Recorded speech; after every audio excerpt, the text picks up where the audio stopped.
Meu moço, eu já fui roceiro no Triângulo Mineiro, onde eu tinha meu ranchinho. Eu tinha uma vida boa com a Isabel, minha patroa, e 4 barrigudinhos. Eu tinha 2 bois carreiros, muito porco no chiqueiro e um cavalo bom arriado.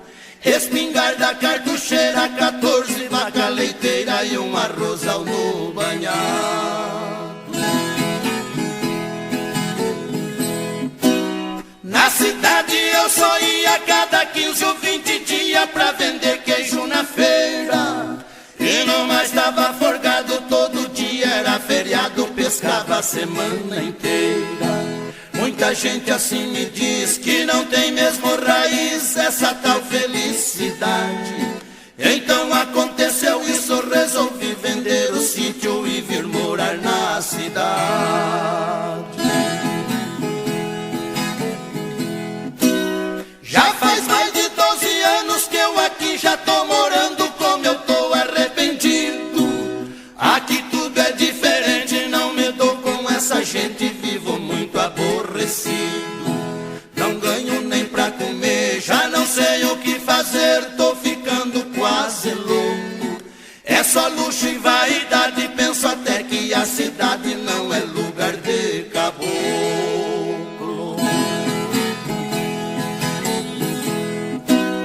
Minha filha Sebastiana, que sempre foi tão bacana, me dá pena da coitada. Namorou um cabeludo que dizia ter de tudo, mas fui ver não tinha nada. Se mandou pra outras bandas, ninguém sabe onde ele anda e a filha tá abandonada. Como dói meu coração ver a sua situação, nem solteira e nem casada. Até mesmo a minha véia já tá mudando de ideia, tem que ver como passeia. Vai tomar banho de praia, tá usando mini saia e arrancando a sobrancelha.